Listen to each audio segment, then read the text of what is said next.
Hi, friends. I always forget to pick up my mic. I hope everyone has had a fabulous week. It finally is starting to feel like spring, which is making me super excited. I never realize how much the wintertime affects me until it becomes spring again. And then I'm like, OMG. I feel so good. I feel like I could jump around. Went to the gym today, which was like really, really big for me. um, but yeah, I hope everybody, if you're in the Northeast in America, hopefully you survived that snowstorm that was happening. But yeah, it's a sunny day. It's a very beautiful day. I'm excited to, I don't know, I'm excited for the springtime. But I wanted to talk today about magnetism and sort of like the energetics of magnetism slash attraction and um, how you can really hold that within your body, because I feel like we're kind of stepping into this time, as I've been saying on my channel for a while. I can sense, and a lot of people are sensing, that we're stepping into this time where we are really, it's like the really deep healing chapter has ended, and we're now moving into the physical world in a more tangible way of like, what can we actually do, how can we build a new paradigm, and how can we actually um, go out into the world and hold an energy that is different from what we've had before. And because everything is collapsing, and because so many of these old paradigms have collapsed already, I think that we're kind of on the verge of what feels like a really big like creative renaissance. I feel like we're really on the verge of like just a boom of creativity, and that's not by coincidence. I think that that is part of this whole like chronological process. And part of that is also that each and every single one of us are slash right now, like in this moment, are feeling that we're being activated into our creativity. And again, that's something that I said in my last few videos as well. But um we're feeling that we're being activated. Not just when I say creativity, I also just mean in general, like your unique gifts and your essence is sort of being activated, in the sense of like, you are now starting to embody the mission that you came here to express and put out into the world. And with that comes this feeling of maybe some more clarity around what it is that makes you unique and different. How the way that you choose to show up in the world is unique to you, and through that process it makes you very powerful in your own unique way. And it kind of brings up that topic of magnetism, and I really think that we're going to start to feel that reality is shifting in a really different way, and not only shifting in a different way, but responding to us in a different way through the energy that we put through, because these systems and structures have collapsed now. And so there's more of this space for fluidity, and we're starting to live a reality that is actually more real to what it means to be a human being and not a robot or a machine. And because of that, I think we're going to see like more and more of an acceleration of really seeing in real time the effects of actualizing yourself, and really regulating your nervous system, showing up in a way that's in alignment with your purpose, with your mission, and also just kind of channeling in some more joy and abundance into the world. And so that kind of brings up the topic of magnetism. Um, and I think every single one of us has the ability to show up in our own magnetism. I also do think that, in a way as well, some people were born very much, and I've said this a lot on my channel too, I think that some of us were born very much outside of these existing systems and structures. And so magnetism is really interesting, because I think there's different traits that make somebody magnetic. I also think that you also have to talk about what people talk about more frequently when it comes to magnetism is like, oh my God, like embody yourself and the universe is going to repay you and all that kind of fun stuff. And that does happen for sure. But magnetism is not just attraction, it's also repulsion. And so the same intensity with which you attract with, as you start to step into yourself more and more and embody your gifts more and more, is the same intensity through which you repel things in. And when you aren't aware of that, especially if you're like earlier on in your journey, if you're not aware of that process, then it can feel like a lot of chronic rejection, especially if you're in the wrong environment. And earlier on in your life, you probably are allowing yourself to be in the wrong environments. And so you might feel a lot of this like chronic rejection, or this feeling of like the opposite of magnetism. Like you're just like this repulsion magnet that you just like repel every single opportunity or thing that comes to you. And it's, I think that that is really a sign um, that there's some unique essence inside of you, but it's not being channeled, actualized, and emitted in a functional and regulated way. And so you end up with this like friction constantly all the time within your nervous system, but also within your environment. So that's a little bit of like an overview. And I just wanted to make that note about the repulsion piece because that's a very normal and healthy part of the process as you become to actualize, as you start to actualize into your, you know, higher self or higher consciousness, whatever you want to call it. Um, it's a very normal and healthy process associated with that, but you have to be aware of it. And then you also have to take the action to get yourself out of those environments that you don't necessarily belong in. Otherwise, you're never really going to give yourself the space to really emit your gifts out into the world. You're just going to be like constricted and you're going to feel like you have to shove yourself in a closet and then you're going to live like a closeted life. So I'm sure we've all been there. But um, yeah, so what makes a person magnetic and how can you cultivate that magnetism? I feel like a huge thing about magnetism is really coming down to regulating your nervous system. So magnetic people are coherent, they are in alignment. So, what their intuition is saying and what they're feeling is being emitted out into the world through action or through thought or idea. There's not this disconnect of this is what I feel to be true, but I'm going to pretend to do everything else or pretend to fit in anyways. There's this coherence with their nervous system. And because there's alignment, there's a safety in that. And so they emit a lot of safety.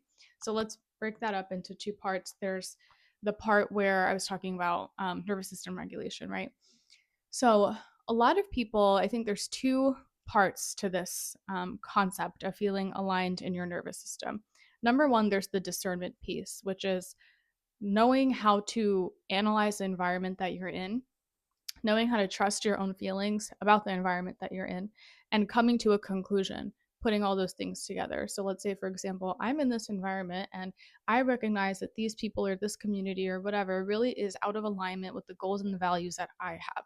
So that's the discernment piece. That's step number one. Step number two into really being a coherent magnetic person is that you also have to then take the action in alignment with your, you know, conclusion that you come out of. So a lot of times people are discerning, and most of us, you know, a lot of us feel gut, even if you're not like on this path, people feel intuitive feelings all the time, right? But most of the time people bypass them and they continue to allow themselves in these environments. And I've done this myself. This is not like blaming anybody. I have had to beat this idea out of my own brain.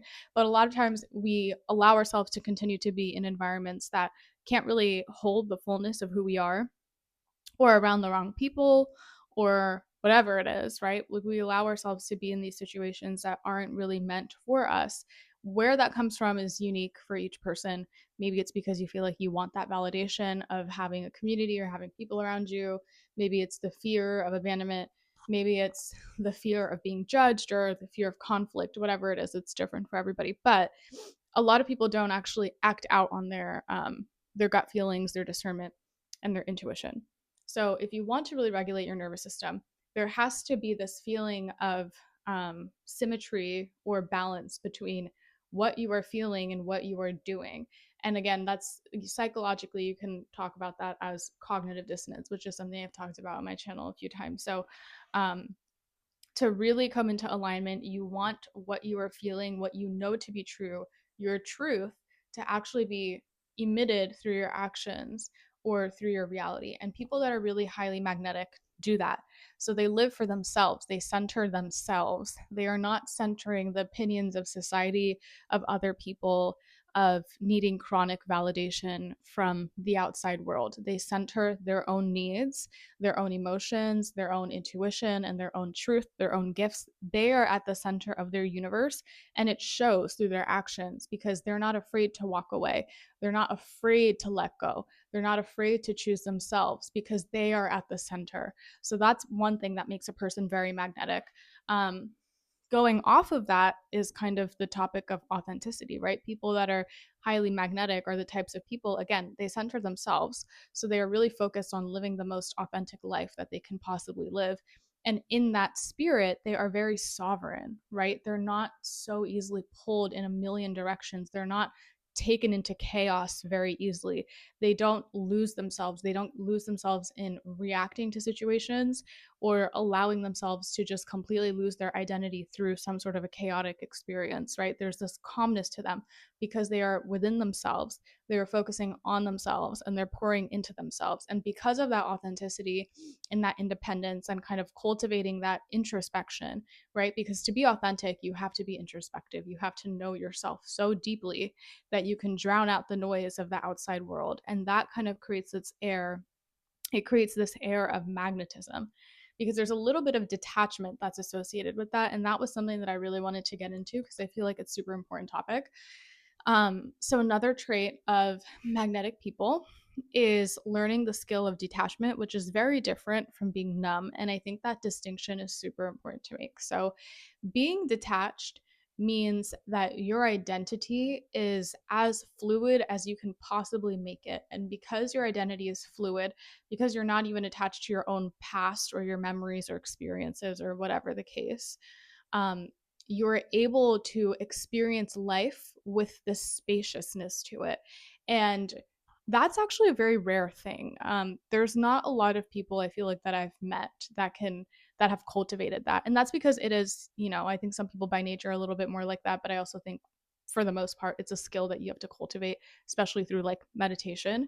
And in a fast paced world, that's not something that a lot of people do. But having detachment is a really interesting experience when you start to cultivate that skill more and more because ironically we think that if we were to become more detached we feel less, and I actually think I experienced the opposite. So I think that the more that you cultivate the skill of spaciousness and detachment, which is really learning how things in your life don't actually have to identify or create an identity of who you are, right? Your identity is beyond the physical world. It's something that is more transcendental than that, and that can allow you to create a detached state of mind. But when you live from a detached state, it actually allows you to experience more and to feel more because you're no longer pigeonholed to this like one emotional experience over and over and over and over and over again, right? It's like living life from a bird's eye perspective.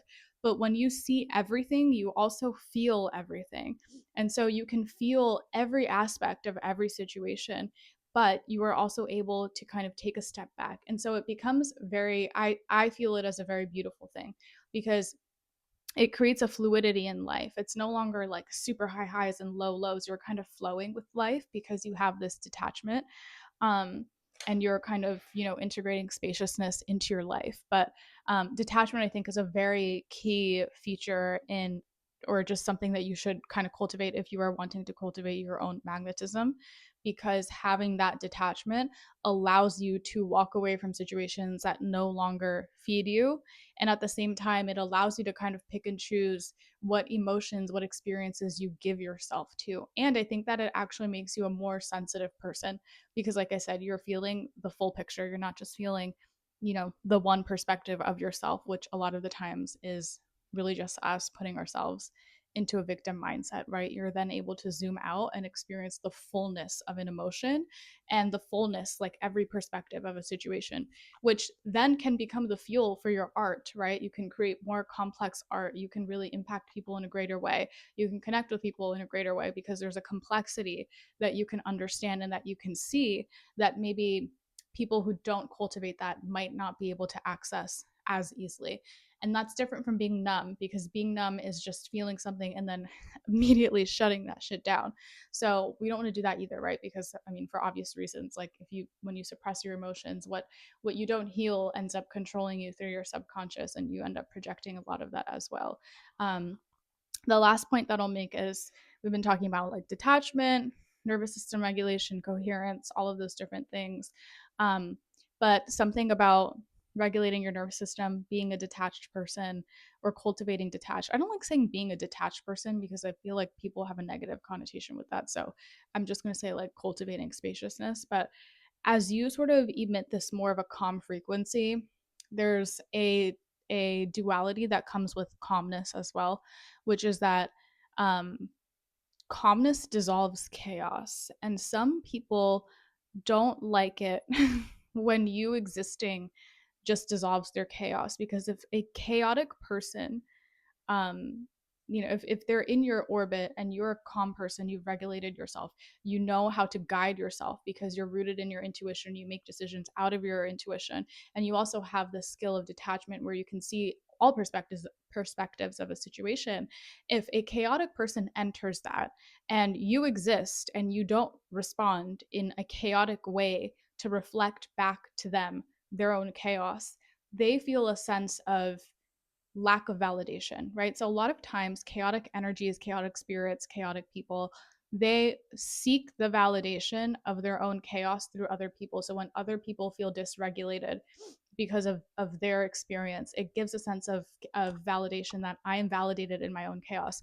On the other hand, when you are calm and you don't react and you are stabilized in that the presence of that person, you're like a mirror, right? And their chaos sort of bounces off of you and bounces back to themselves, and that can be really destabilizing for their own identity, and it can make them feel like they're being confronted by their own shadow, or as if they are um yeah, just having to face a part of themselves that maybe they haven't healed. So I wanted to say that because it goes hand in hand with the concept of magnetism, which is that there is a equal but opposite force of repulsion, and you have to be aware of that because a lot of times you can start to maybe identify yourself with that rejection or that feeling of repulsion, and ask yourself, like, why is it that I can't seem to attract in the way that I want to. And it's not because you're doing something wrong. It might just be that you're in the wrong environments. But that repulsion is going to happen. And that's part of you having to trust what is right for you, trusting the universe in that things that you don't need to be messing with are going to be just like taken out of your reality completely without you needing to do anything. But core principle of that whole thing is that magnetism is polarizing. So expect to be polarizing person.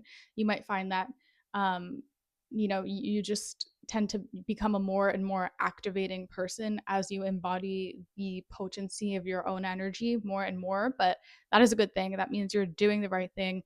You just want to make sure that you have an outlet to really ground that and to process that energy within yourself, which is nature, taking care of your body physically, but also like giving yourself to your craft or to your art can really help you find meaning amongst all of that. But yeah, I'm curious about anybody else's experiences when it comes to trying to cultivate your own magnetism, or the experiences that you've had as you feel like you've become a more magnetic person, as you've stepped into your feminine energy or masculine energy. Like, what are the experiences that you have? Because again, we live in a world where a lot of people have boxed themselves away, and so when a magnetic person is existing authentically and they kind of transcend the boxes, like they exist in multiple boxes at one time, but at the same time they're not even boxes, they're like triangles.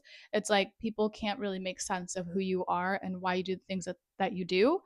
And that can really trigger a lot of people that are really clinging on to these old structures. So I'm curious what other people's experiences are, or if you just have some bits of wisdom to share along the topic of magnetism. But yeah, that's pretty much it.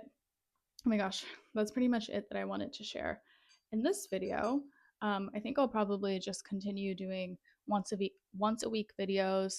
I also just started a Substack, which is like where you can post writing articles and stuff. So I might try to post more on there because I really do enjoy writing and I feel like I can kind of tap in more when I write. So I'll put that link in my bio. But yeah, I shall see you guys next time.